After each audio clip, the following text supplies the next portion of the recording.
Biz Nur Avtolentdan 4 ta balon g'olib bo'ldingiz.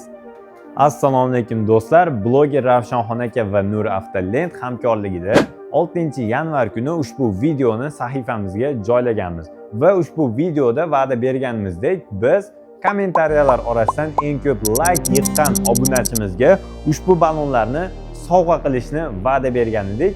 Bugun esa sizlar bilan balon g'oliblarini va egasini sizlar bilan birgalikda aniqlaymiz. Salimova Mohinur profiliga kiramiz va bu yerda xabar yozmasdan mana bu joyda nomerlar bor ekan. Biz to'g'ridan to'g'ri nomerlarga telefon qilib ko'ramiz. Alo, assalomu alaykum. Alaykum assalom. Salimova Mohinur opaga tushdimmi? Yo'q, xo'jayinlaring aka. Aha, aka ismingizni bilsam bo'ladimi? Sayfullo. Aha, Sayfullo aka, tabriklaymiz. Nur Avtolentdan 4 ta balon g'olib bo'ldingiz. Tabriklaymiz, yana bir bor salomat bo'ling. Xo'p. O'zingiz guvohi bo'lganingizdek, biz sovg'a egalarini xabardor qildik va sovg'a egasini aynan xo'jayinlari bilan bog'landik va ularga ushbu sovg'a egasiga aylanganini yetkazdik va ular tez orada bu sovg'ani olib ketishlarini aytishdi.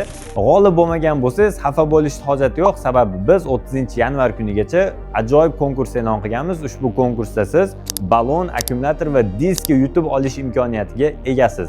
Shartlarimiz juda ham oddiy. Sahifamizga obuna bo'lasiz va 30-yanvar kuni biz obunachilarimiz orasidan ushbu 3 ta g'olib egasini aniqlab olamiz va bu siz bo'lishingiz mumkin. Imkoniyatni qo'ldan boy bermang, hoziroq sahifamizga obuna bo'ling.